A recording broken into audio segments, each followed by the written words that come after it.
Dandelion community. It is so good to be with you all on today.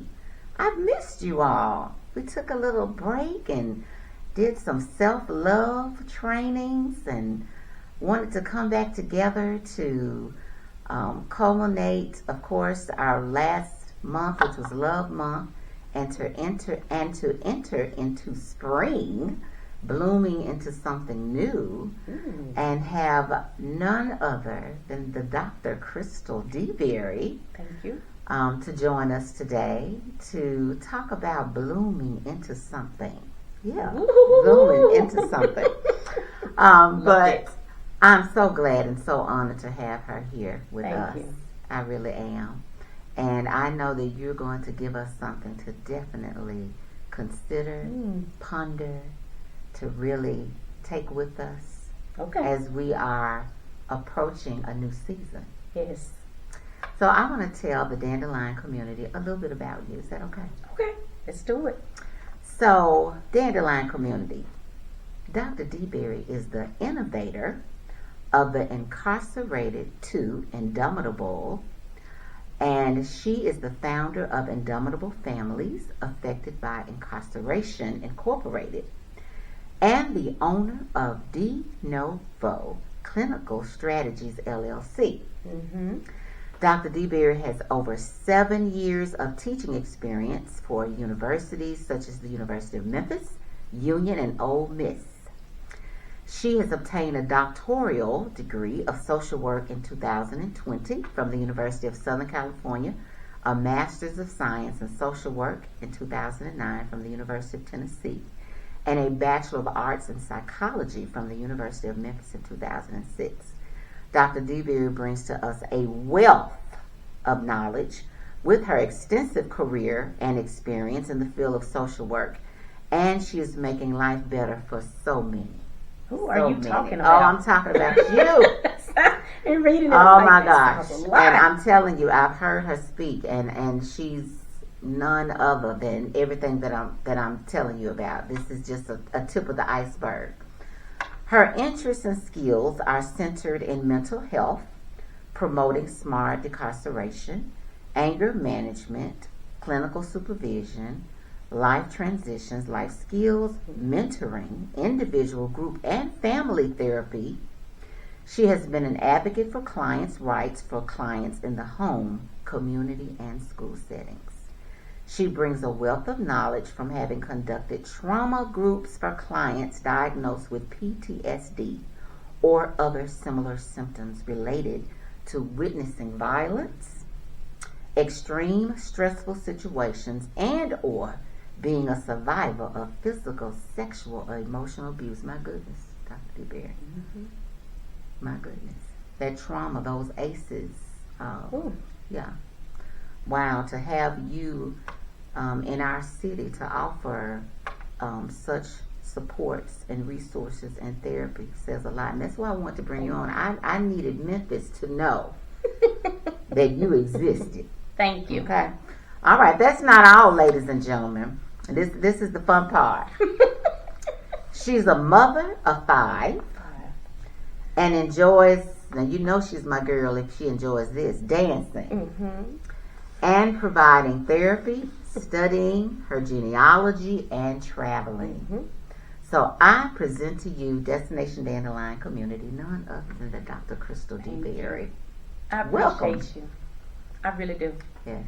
I remember when you told me, I'm thinking about starting this podcast, and when I get it up and running, I want you on my show. That is huge.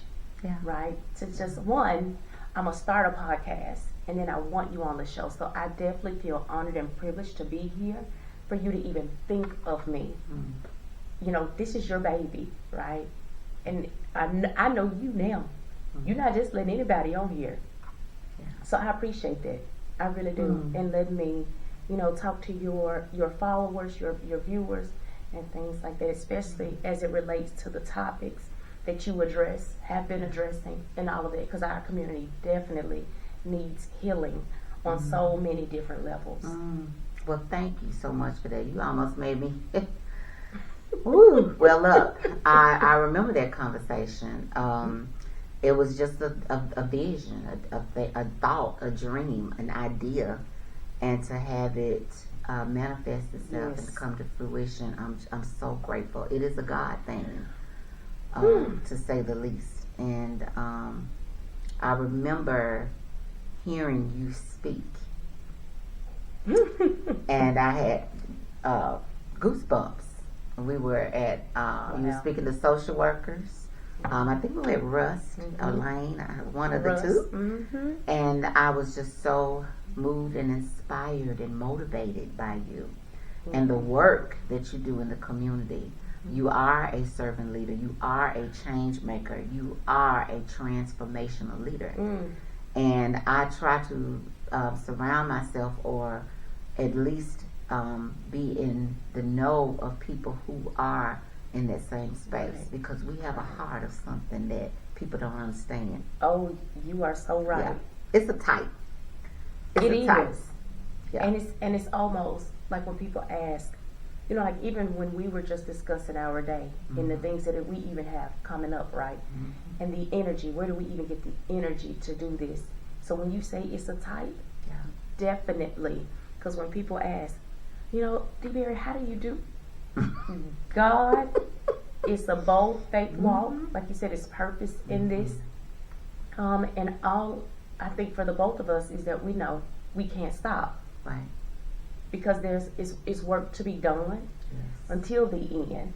It's interesting because people ask me all the time, do you see yourself retiring? Yeah. I know.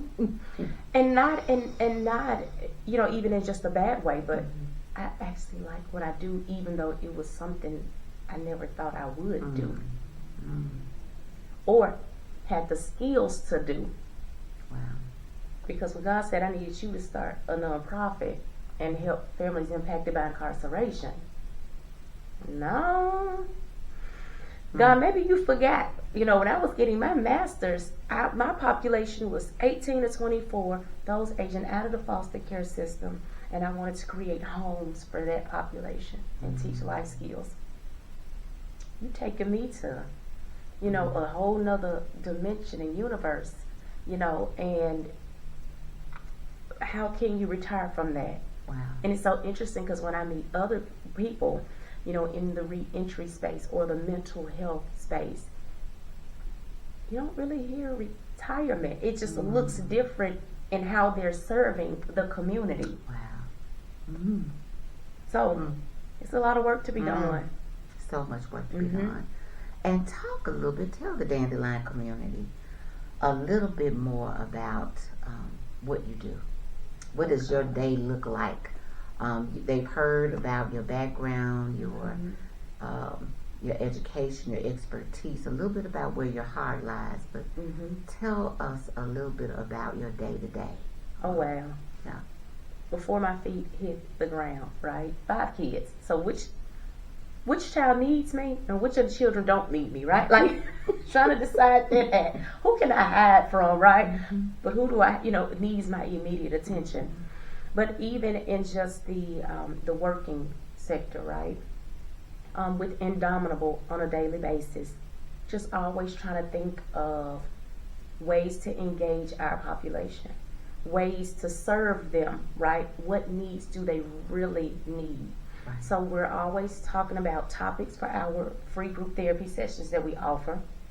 And they're free. Free. Virtual and in person. In person, we provide dinner as well as child care services. So babysitting is not, I need a babysitter. Come on, bring them on. We're going to have volunteers for that, right?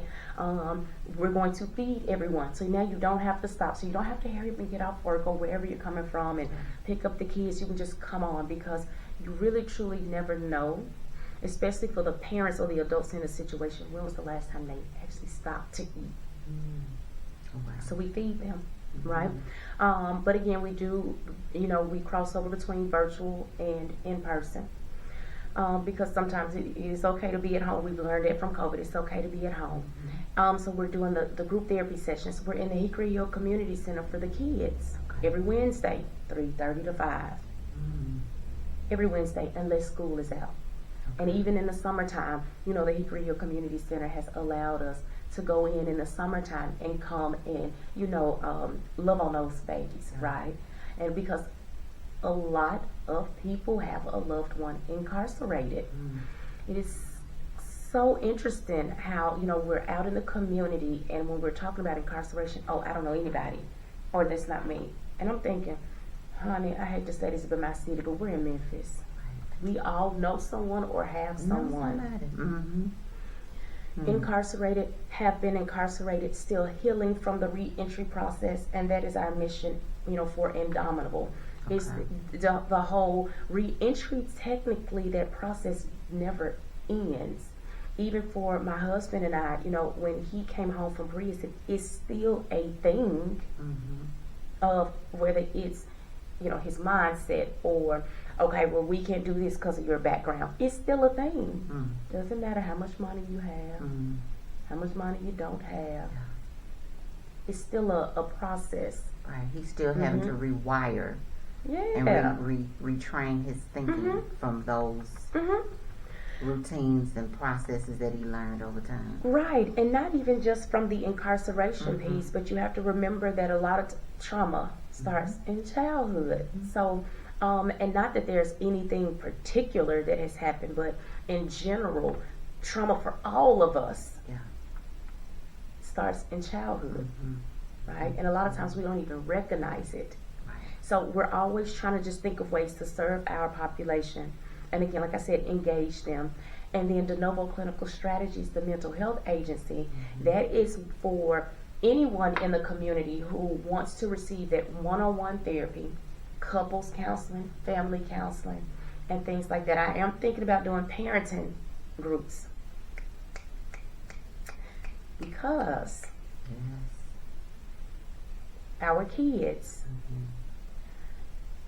for our suicide rates, especially for the African American youth, to be on the rise. I think what we're seeing now is when we were told to whatever happens in this house stays in this house, it has now erupted. So, and the kids are only really truly mimicking or acting according to the environment.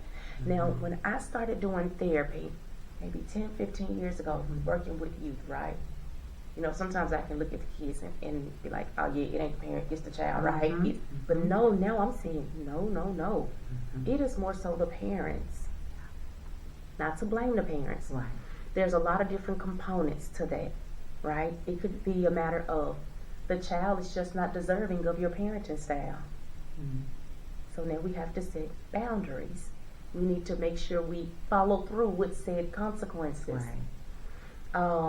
A lot of things. And then people ask, where do we start? Well, the parent has to heal first.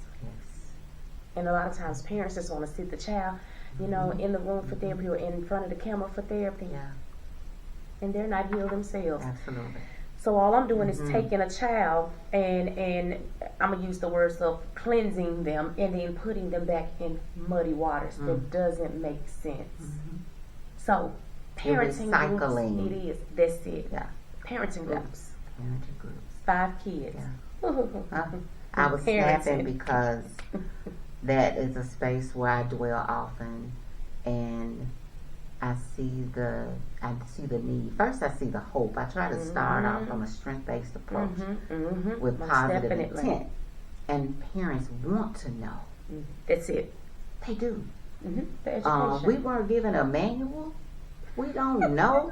And I don't care if you go to school for early childhood or social work, whatever, you still. Right.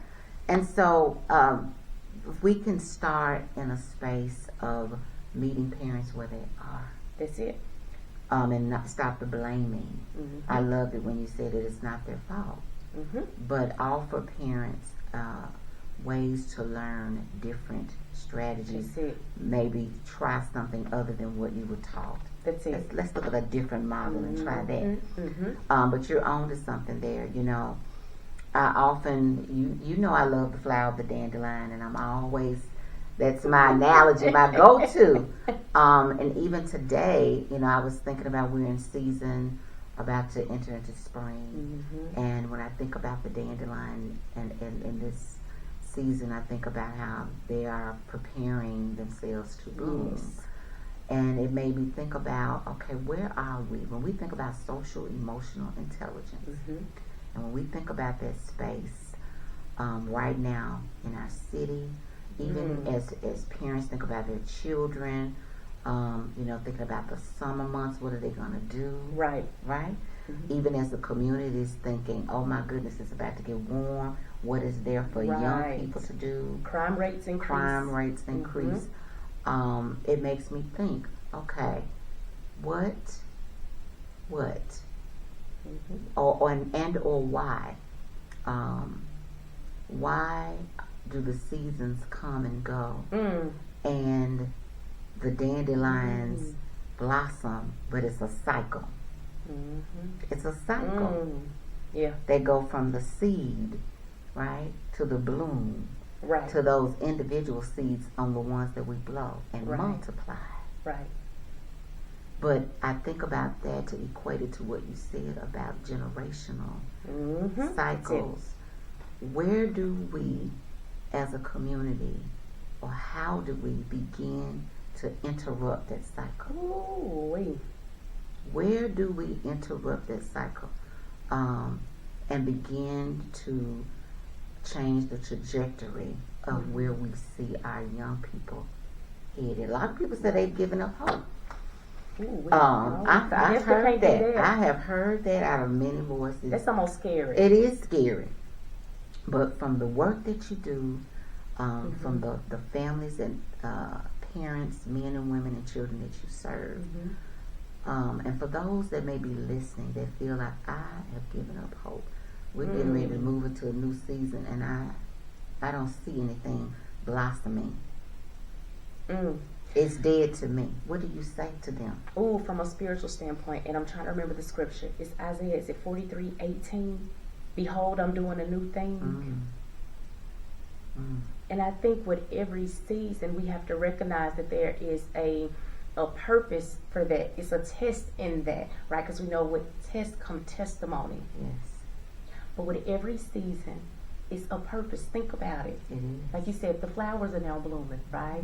Okay, now we could really be outside. And if even in the summertime, we're just happy. Springtime, we're even happy. It's like a renewing of some sort.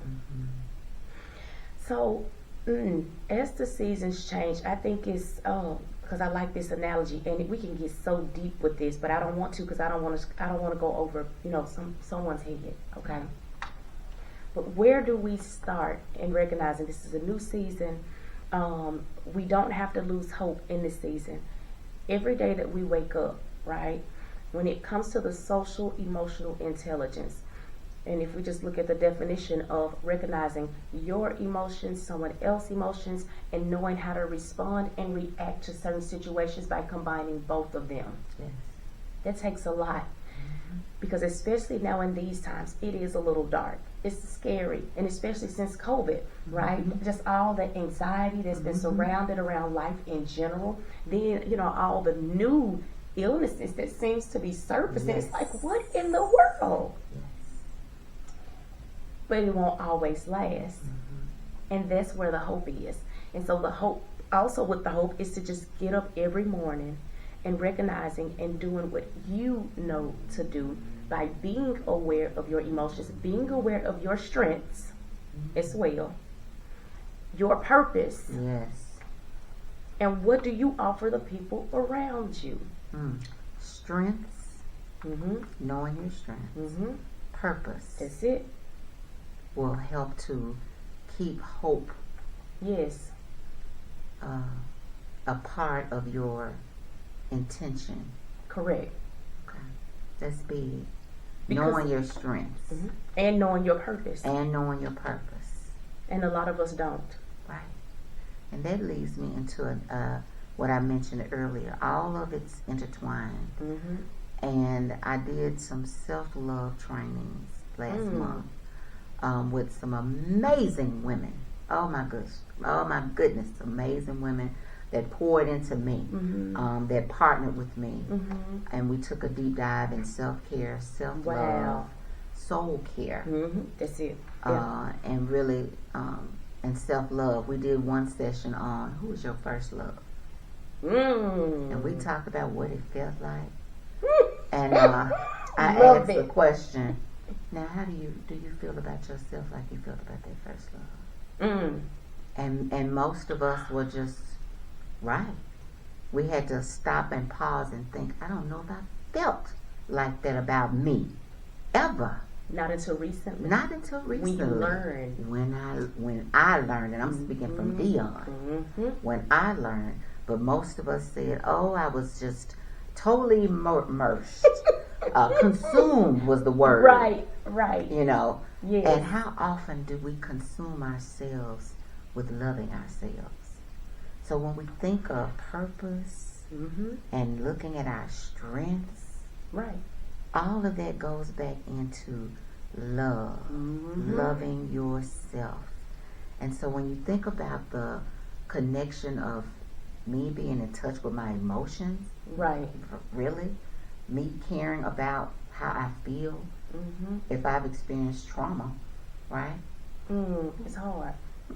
Do I care about picking up a gun, taking it with me, holding it on your head? Right. Nobody cared about me. And not even just that. We're black women. So what has the world taught us is that we are really here for everybody else.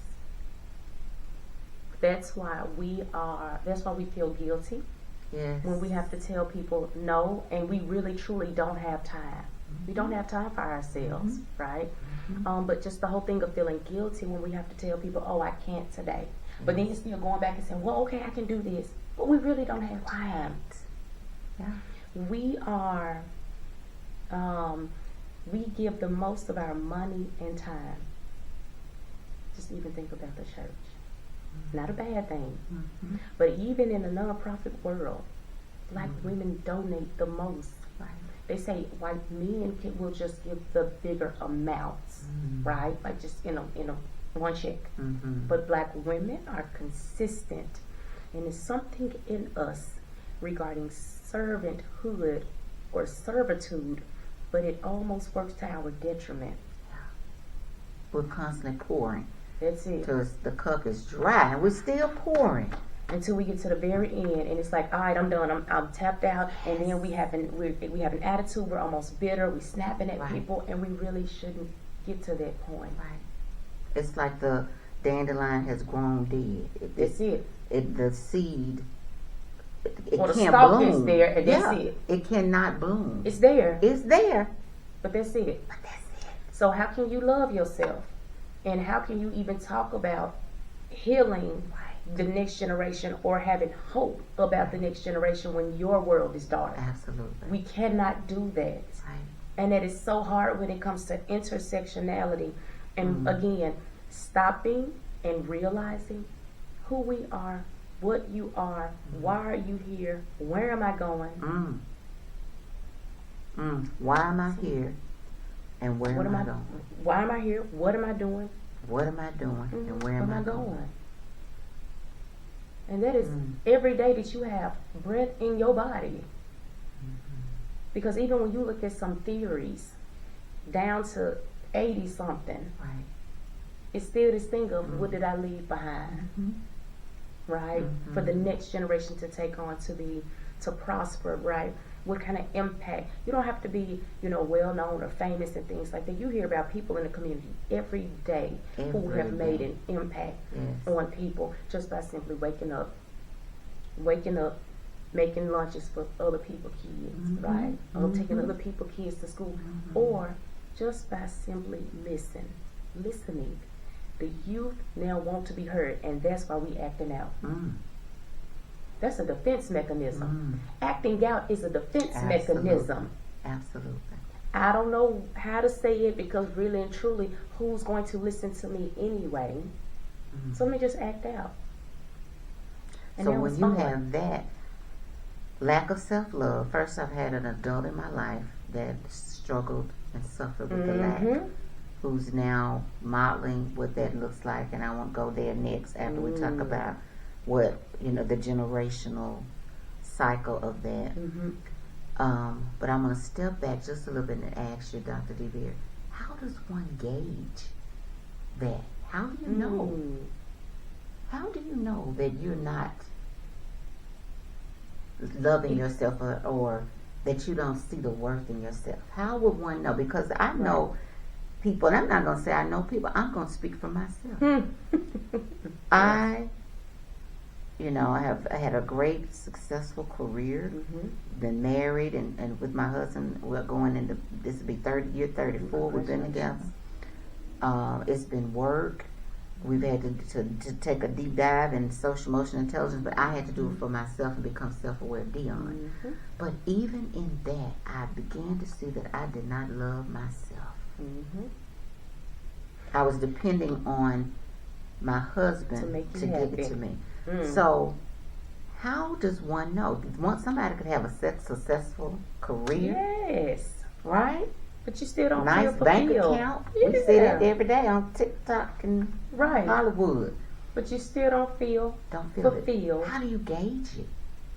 And see, that's where you have to actually step back and reflect. That's when you actually have to listen to podcasts like this and stop and think like, wait a minute. Like the question you just asked. Have you loved yourself the way that you loved your first love? That's a. Have I looked in the mirror? Wait a minute. Then when you do look to other people for validation and making you happy, it's about you. If you're waking up irritable all the time, we're angry all the time, we're just not satisfied with anything, and like you're saying, just this loss of hope that's how you know when, okay, something is not right. And I need to reset. That's why it is okay to step back. It is okay to clear your schedule. It is okay to take off work and not actually have a doctor's appointment or a dental appointment or something for the kids. Just to step back. And I can have a wellness day. That's it. And not feel guilty. And normalize it. Thank you. And normalize that because we need it.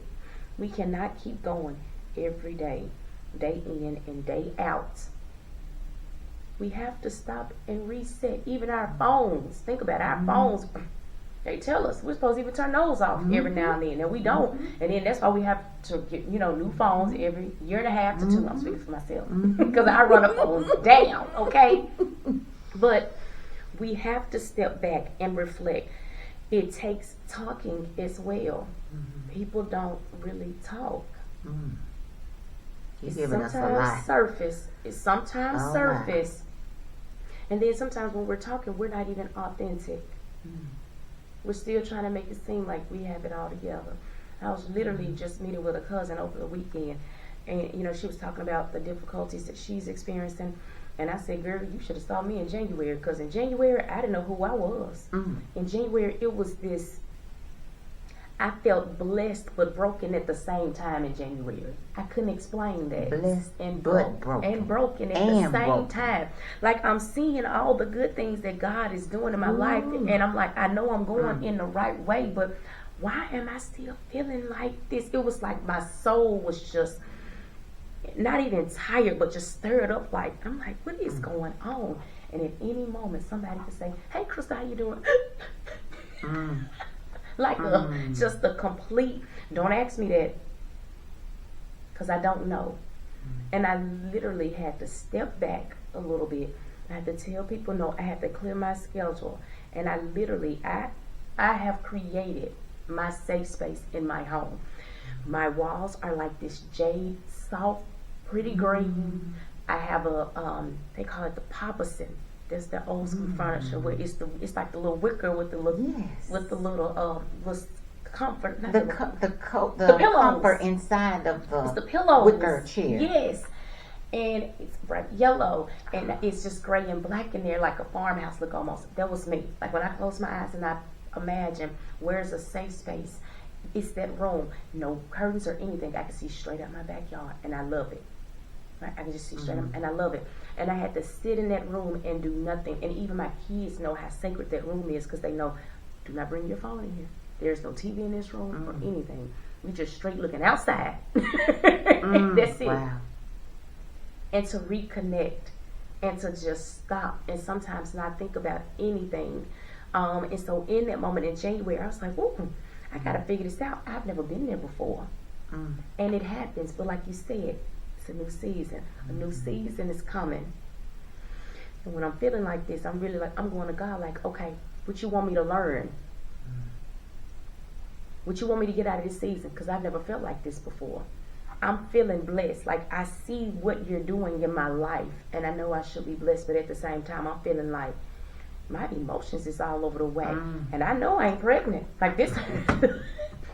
After 5, I know you ain't gonna do this to me again. I know this is not happening. You know what? Right. Please don't do it to me. But it was this thing of, okay, what do I need to do? And just literally being in that room, right, looking out the window. But then it was a matter of, I just need to write this out. And just writing out different things of like different visions of how I saw my family life, how I saw my saw De Novo, right? Novo. Then how okay, where's De Novo? I mean, Indomitable going, looking at that. And then it was like Crystal, you still mentioning things around you, but what about you? Oh my goodness. There we go. You said so much. I'm gonna grab my pen. But okay, literally, Dandelion community. I hope you all are taking notes today. We do. I want you all to really gather. I want you to kind of recap, if you can, some of those, because those are nuggets. Until we become intentional about these things, because many of us could write the book on it until we begin to live it. Right. Okay? But you said self-awareness.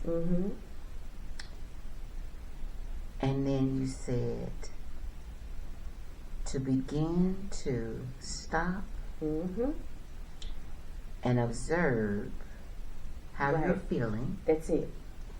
And that's when you realize that you were living in between blessing and brokenness. I don't know about you. How are you coexisting?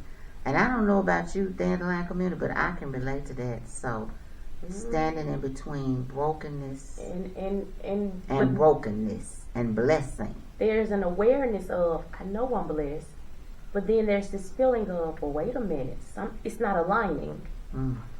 And again, I'm sitting here doing this to-do list, right? Family life, De Novo, Indomitable, kids. And then it was like this, aha. But Crystal, what about you? And it's so interesting because when I had that thought of, well, what about me? I thought about a business mentor I had. And so she was asking about, job descriptions, job positions for each organization. And she said, oh, so what's your job description? You telling me I done had a nonprofit for 9 years and I never sat down and wrote out my job description? I never thought about my job description. What I'm supposed to do, what's my purpose? What's my job description? Do you hear me? And when I tell you, when I met with her and when I thought about it, I was like, oh. What your job description is. What's my job description? As it relates to you. Me.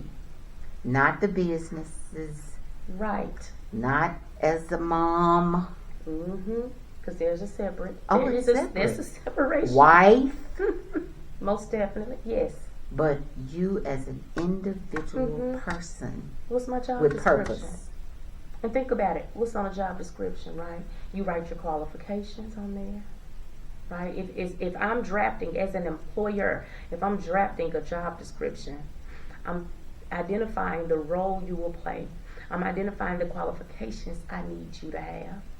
I'm even thinking about some of the skills. So if I'm looking at my own self, wait a minute, what are my qualifications?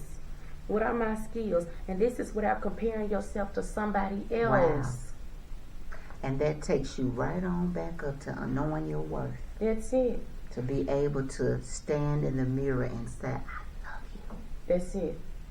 Because you know you. And mean it. And mean it. I know you. I got my job description. Wow. That's powerful.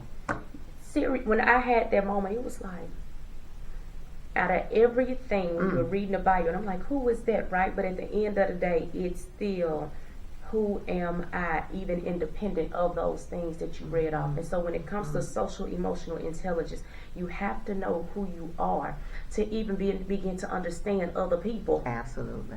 So if I don't know who I am, how can I even understand other people? And so then when there's a conflict, now we don't know how to resolve it. We can't resolve it because I don't know who I am. So that means I really can't relate to how you feeling, because now it's about me. It's about me, because I still don't even really know just how I fit in with all of this, all the different situations that I'm put in. A lot of people will tell me, DB, you're the only person I know who can get in a situation and see it from a completely different standpoint that I would have never, ever imagined. And that even relates to the loss of some friendships. There's a grief and a loss of a friendship, right? But at the same time, it's a season. And so even if it's meant for me to step back or for just us to separate, neither one of us have to be wrong. Right. But it's just a season of, Absolutely. Right? Even as it relates to just any and everything, work-related things. Like, I really like this job, but why? You need to go back and reflect on that. And what is the season, like what is the purpose right now for you at that job, in different relationships, you know. When Parent to child. Okay. Or children. Spouse, you know, husband and wife, partner. All of those relationships. Yeah. You got to know Social emotional yourself. intelligence. You have to. It's a non-negotiable. Even teacher, and this is why I discovered it. This is why I even became familiar with social emotional intelligence, because we were really becoming knowledgeable about social emotional learning and integrating it into our curriculum. Gotcha. And as we were learning about the amygdala and self-awareness and helping children understand how to self-regulate, we had to look around at the adults. Right. Wait a minute. Am I breathing? Am I calm? Right. Right.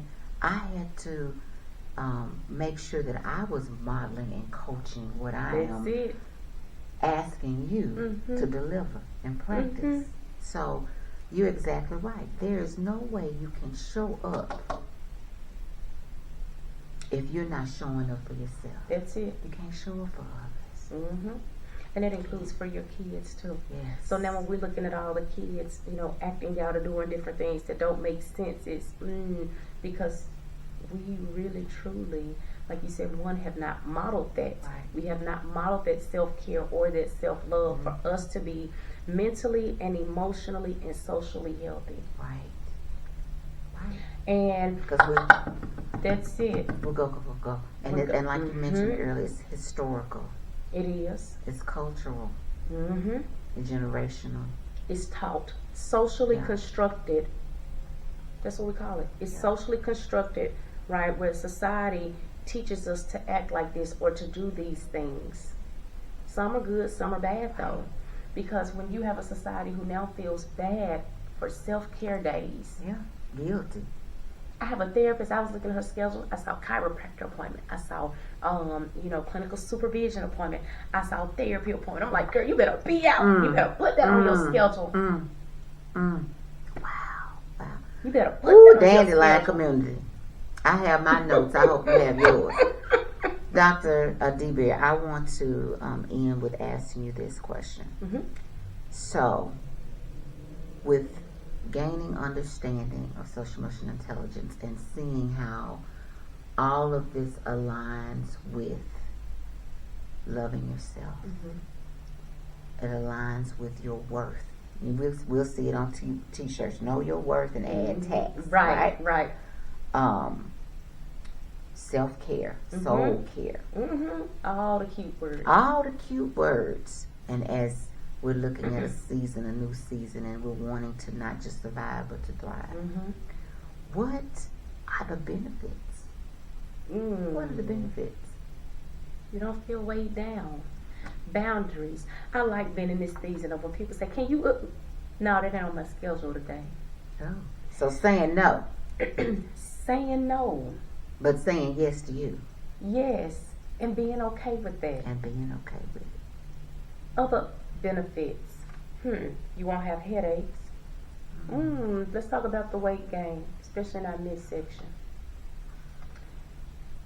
Talk about how sometimes we are hungry but we can't eat because we done took on other people's problems. How we do that? Sometimes people will text me and say, because I'm a social worker, right? Hey, Krista, do you know of any resources for such and such? I mean, I'm a social worker, but I don't know everything. And at first I used to say, oh, I don't, but let me find out for you. Now I say, oh, I don't, but let me know what you find. Oh, I had to say. I don't, but let me know what you find out. I don't do that anymore. I just don't. It's too much. We have to stop and really breathe on purpose. That's it. When you are really truly doing like self-reflection, like let's just say you're just constantly feeling overwhelmed. This life is hard. What is happening? I never envisioned myself here. I want you to really pay attention throughout your day. How many of other people's problems you pick up? They were never even intended for you, and you pick them up as if like they're your own. You make other people's emergencies yours, or their crises yours. It's even there with my kids. Oh, baby, that's what meant for me to do today. As long as I done fed you, ate you, safe. And do not come to me after 9 o'clock. If you're a child of my house, do not come to me after 9 o'clock. Boundaries with a capital B. Oh, exactly. Okay. Do not come to me. I hope you all heard that, parents. Sometimes I will have to work at the house, even if I don't work all day, but work at the house. But my kids know when they see the laptop up, all right, mom in class, don't bother her until boo-boo. When I walk into the house, some parents may look. I notice my husband loves this when the girls run up to him and they're like, "Daddy!" I don't. It's so stimulating and overwhelming for me because all day being a woman in leadership, everybody's looking for me. Everybody's calling my name. So sometimes when them kids come, Mom, I'm like, So I had to just say, hey, I love when you all do that. I said, but can you give me an opportunity to go to my room and take my shoes off first, right? Because I don't want to discourage them from doing that. Absolutely. Those are kids excited to see their mom. Right, but at the same time, I've realized that don't work for me. It creates anxiety. It's overwhelming. Going back to knowing what you, knowing me. Because see, I have 5 kids, and this was interesting. I never wanted kids. All of mine came through birth control, and I'm talking about the birth control in you. Like I can't mess up on that. So and I also tell my kids, oh yes, baby, your purpose is way bigger than me. Absolutely. Because my baby was my career. My baby was my career. But God has blessed me with 5 kids, and I know why they're here. For me too. Oh, I know. Because let me tell you, we probably wouldn't be sitting right here if I didn't have kids. Okay? It was other things I like doing. So, so I know how God delivered me by me having kids. Absolutely. And it was crazy because a lot of times I'm getting pregnant while I'm in school. Like, how did I So again, and being intentional about knowing who you are and even respecting yourself with your boundaries. Again, I'm okay with my husband, he enjoys the kids running up to him, but I don't, and me just putting boundaries around it, and I don't feel bad about it. I still want you to respect my babies and let them know I love them. Yes. Hey, I want you to do this, but can you do it when my shoes come off? See, that's something that they can see. All right, mommy's shoes are off. Now I can come up, hey, mama. Absolutely. Respect. And now now I can receive that. That's powerful. We too busy just letting We're catering, giving, doing, serving, pouring until nothing's left. Stop. Until that dandelion is not alive. That's it. We just see the stalk in the grass. Stalk in the grass. My goodness. Because we there. Okay, family, we're going to have a part 2 with Dr. D. Bear.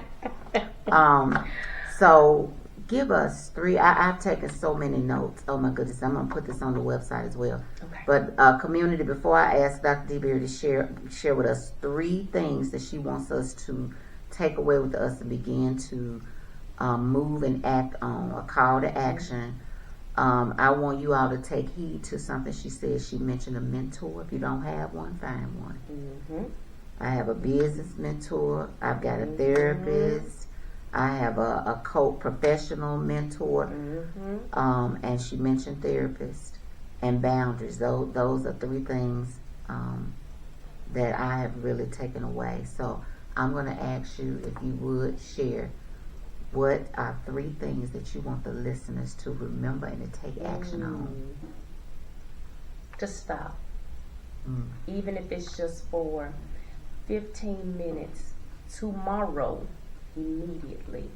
If you know something is not, aligning in life right now, or it's more you're supposed to do, or you just honestly feel like I'm not operating in my purpose right now, or I have kids and I don't know what to do with my kids. Stop, because you have to heal yourself first.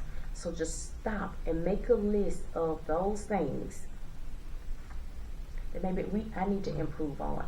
And if it is self-love, then make an action plan. What can you do? What do you like doing?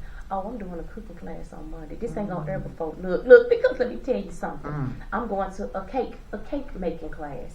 I like it. I can't decorate a cake, but I can cook a cake. It's gonna taste good.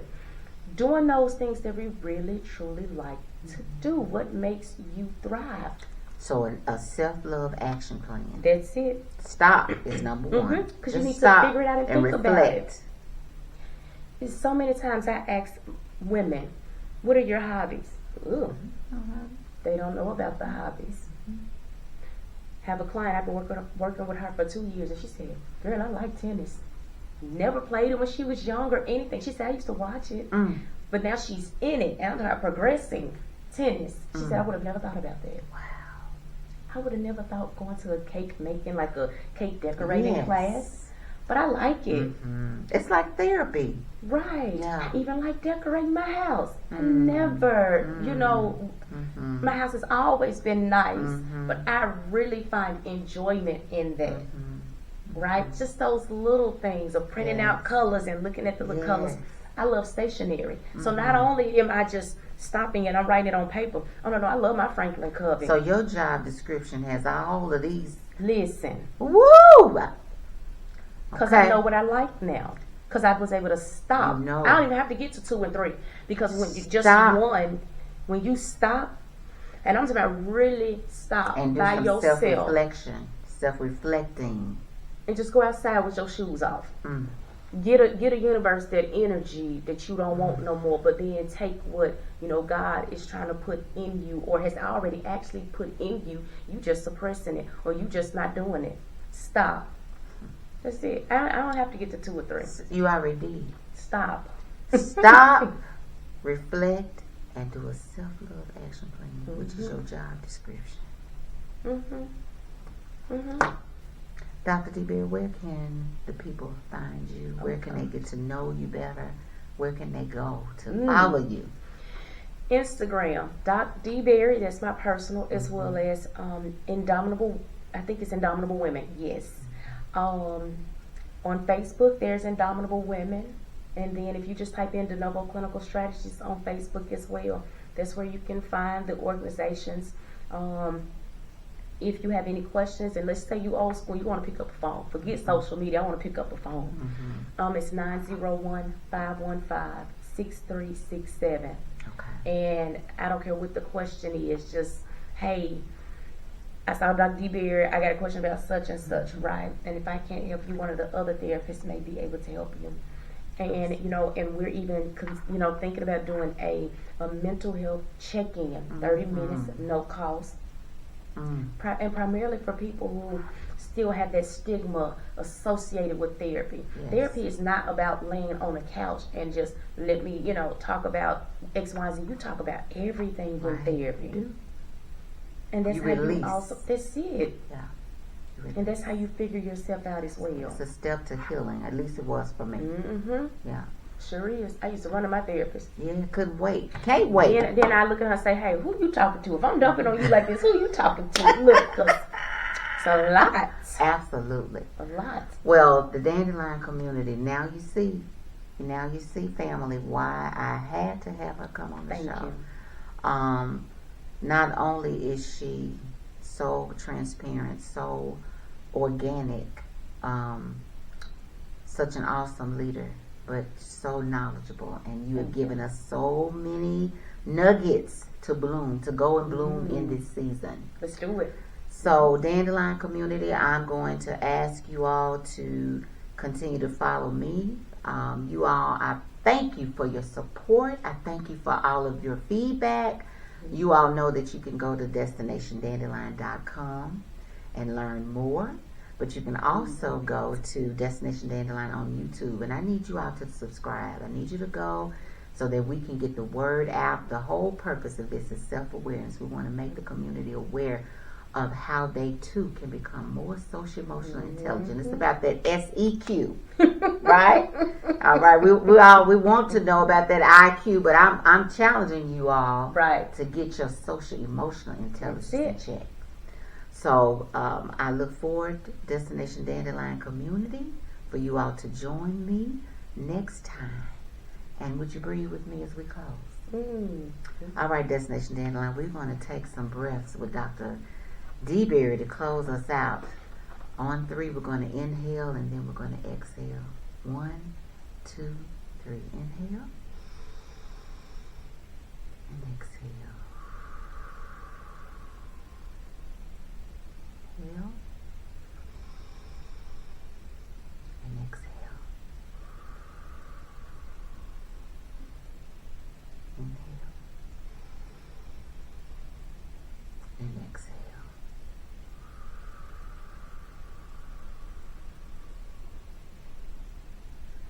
Until we meet again, family, go and be amazing.